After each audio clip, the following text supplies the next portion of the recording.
श्रीमद् भागवतम शास्त्रम, श्रीमद् भागवत शास्त्र है। जब व्यास जी ने यह ग्रंथ लिखा और लिख करके इस पर मोहर लगवाने के लिए श्री हरि नारायण को भेंट किया, बोले सरकार देखिए, और इस पर अपनी कृपा की मोहर लगाई है। भगवान बोले क्या है? बोले महाराज भागवत पुराण है। भागवत, इसका क्या मतलब? भागवत किसे कहते हैं? बोले भगवता प्रोक्तम भागवतम। आपने सृष्टि के आदि में जो 4 श्लोकों में ब्रह्मा जी को ज्ञान दिया था, उसी का विस्तार करके परंपरा से मैंने 18,000 श्लोकों में परिणित किया है। उसी को भागवत नाम दिया है, क्योंकि यह ज्ञान आपके श्रीमुख से समुद्भूत है, प्रकट है। इसलिए भगवता प्रोक्तम भागवतम, भगवान ने कहा है, भगवत वाणी है। गोमुख से गंगा निकली भारत में, और गोविंद मुख से भागवत निकली। दोनों ही पतित पावनी हैं, आपको दोनों सुलभ हो रही है। गोमुख से भागीरथी चली और आप ही के तीर्थराज प्रयाग से होती हुई सागर में समाविष्ट हुई। तो जैसे गोमुख से भागीरथी गंगा ने जगत के जीवों का मंगल किया, कल्याण किया, ताप हरण किया, ऐसी गोविंद मुख से यह श्रीमद् भागवत की ज्ञान गंगा प्रवाहित हुई। इसने भी जीव के तापत्रय का विनाश किया। बोलो राधे राधे। गंगा जी भी शीतलता प्रदान करती हैं। गंगा जी में नहाओ, ठंडे हो जाओ। चाहे जितनी गर्मी पड़ रही हो, गंगा जी में गोता लगाने वाले को नहीं व्याप्ति। ये गंगा जी की विशेषता है। काशी तल वाहिनी गंगा, शीतल वाहिनी गंगा है, सबको शीतलता देती है। विद्वानों ने एक श्लोक बनाया, उसी में प्रश्न किया, उसी में जवाब दिया। का काली, विद्वानों को तो विदित है, इसलिए थोड़ा सा स्मरण करा रहे हैं। प्रश्न भी उसी में श्लोक में, उत्तर भी उसी श्लोक में। का काली, का मधुरा, का शीतल वाहिनी गंगा, कंसम जगहान कृष्ण, कम बलवंतम न बाधते शीतम।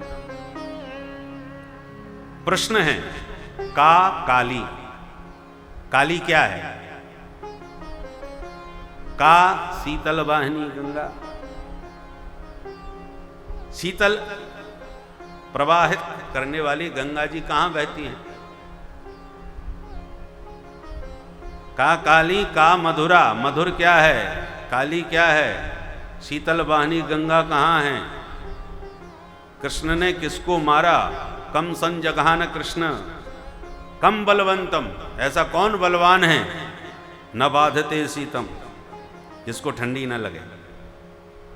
ऐसा कौन बलवान है जिसको सर्दी न व्यापे, ठंडी न लगे? तो ये तो प्रश्न हो गया। अब उन्हीं में उत्तर दे। का काली, काली क्या है? बोले काक अली, कौओं की लाइन, पंक्ति, काक पंक्ति एकदम काली। तो पहले तो प्रश्न का काली, उत्तर हो गया काक अली। का काली, का मधुरा, मधुरा का बोले काम धुरा, कामोद्रेक।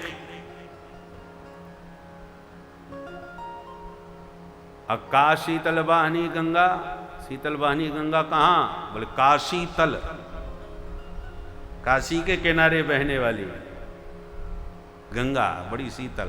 का काशी तल, पहले तो काशी तल, फिर काशी तल, काशी के तल में बहने वाली, काशी किनारे बहने वाली गंगा बड़ी शीतल है। कम संजगान कृष्ण, कृष्ण ने किसको मारा?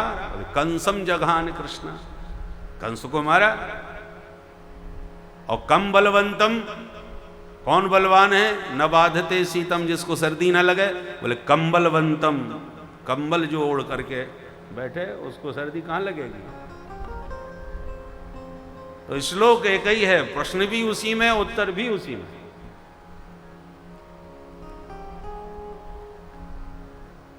तो एक गंगा गोमुख से प्रवाहित हुई, जिस प्रवाहित गंगा में गोता लगा के हम भयंकर गर्मी से बच जाते हैं, और न जाने कितने खेतों को सींचती हुई, कितने लोगों की प्यास बुझाती हुई, कितनों का ताप हरण करती हुई प्रवाहित हो रही है भगवती भागीरथी। तो एक गंगा गोमुख से निकली, ताप हरण करती हुई जा रही है, प्रवाहित हो रही है, और एक दूसरी गंगा गोविंद मुख से निकली, जिसका नाम है भागवती गंगा। भगवता प्रोक्तम भागवतम, ये भागवत की ज्ञान गंगा है, ये गोविंद मुख से प्रवाहित हुई है। दोनों ही ऊपर से निकली हैं, गोमुख भी ऊपर पहाड़ों में है और गोविंद मुख से भी ऊपर से निकली नीचे की तरफ। भगवान नारायण ने ब्रह्मा जी को, ब्रह्मा जी ने नारद जी को, नारद जी ने व्यास जी को, व्यास जी ने सुखदेव जी को, सुखदेव जी ने परीक्षित को, ऐसे ऊपर से नीचे की तरफ आई। तो गोमुख से ऊपर से आई गंगा, गोविंद मुख से ऊपर से आई भागवती ज्ञान गंगा। तो एक भागीरथी गंगा, दूसरी भागवती गंगा। परंतु भागीरथी गंगा क्षेत्र विशेष से होती हुई प्रवाहित हो रही है। आपको गर्मी से बचना है तो गंगा जी के पास ही आना पड़ेगा। परंतु दूसरी जो भागवत की ज्ञान गंगा में गोता लगाने आप बैठे हैं, ये सकल लोक जग पावनी गंगा है।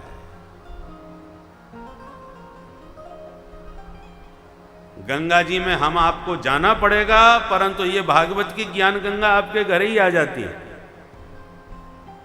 किसी भी गांव में, किसी भी शहर में, किसी भी देश में, कहीं भी इस ज्ञान गंगा को आप लेकर के जा सकते हो।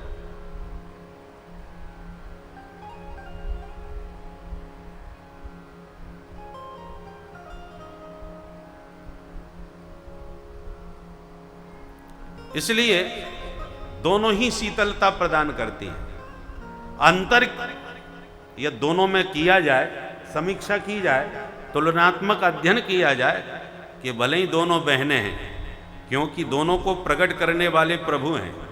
एक को पादारविंद से प्रकट किया, दूसरे को मुखारविंद से।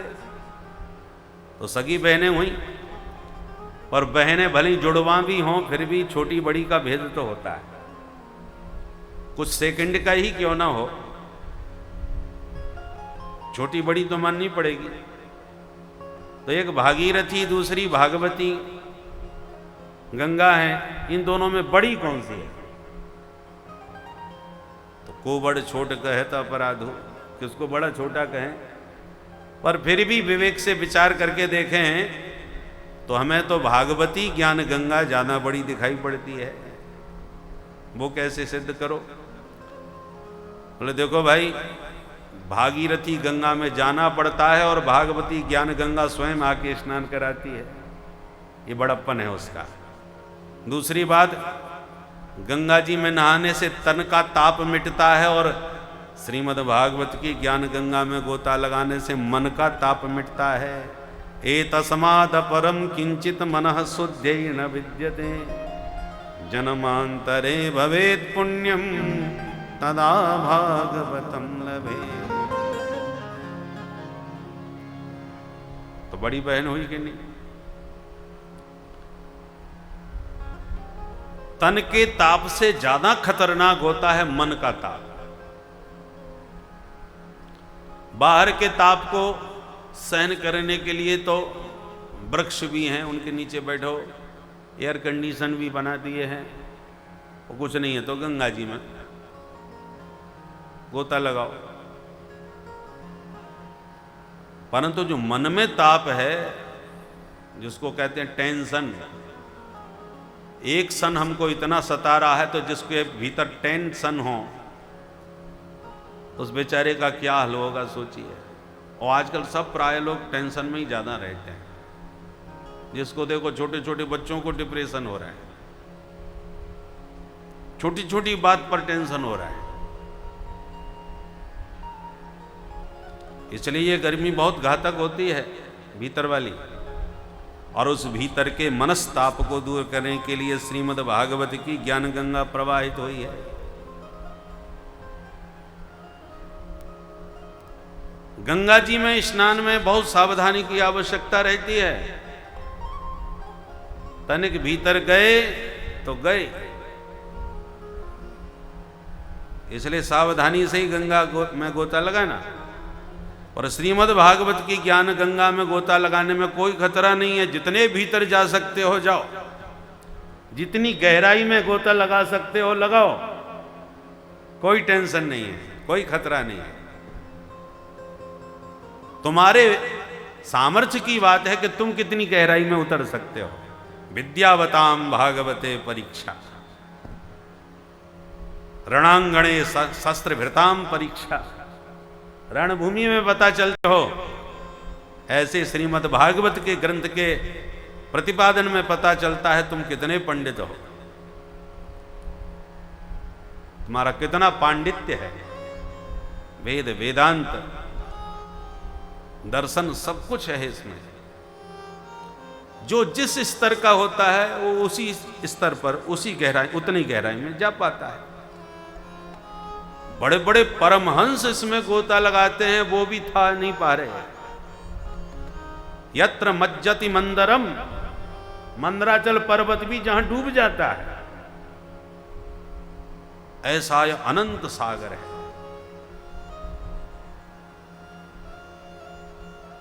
मंदराचल पर्वत भी जिसमें डूब जाए वो सागर कितना गहरा होगा। यत्र मज्जति मंदरम, श्रीमद् भागवत ऐसा ही धीर गंभीर सागर है ज्ञान का। बड़े बड़े ज्ञानी, बड़े बड़े परमहंस, पारमहंस संहिता इसको कहा जाता है। बड़े बड़े परमहंस गोता लगाते हैं। सुखदेव जी जैसे परमहंस जो जन्मते ही परिव्राजक हो गए और निर्गुण निराकार ब्रह्म में परिनिष्ठित हो गए, पर श्रीमद् भागवत का जब रस लगा तो भूल गए उस निर्गुण ब्रह्म को भी। स्वयं अपना अनुभव परीक्षित को बता रहे हैं। परिनिष्ठितोऽपि नैर्गुण्य उत्तम श्लोक लीलया गृहीत चेता राजरसे आख्यानम यदधीतवान्। हे राजन, गृहीत चेता, मेरे चित्त को इस चित्त चोर ने चुरा लिया। अन्यथा मैं तो अच्छा भला परिनिष्ठितोऽपि नैर्गुण्य, निर्गुण ब्रह्म में परिनिष्ठित हो चुका था।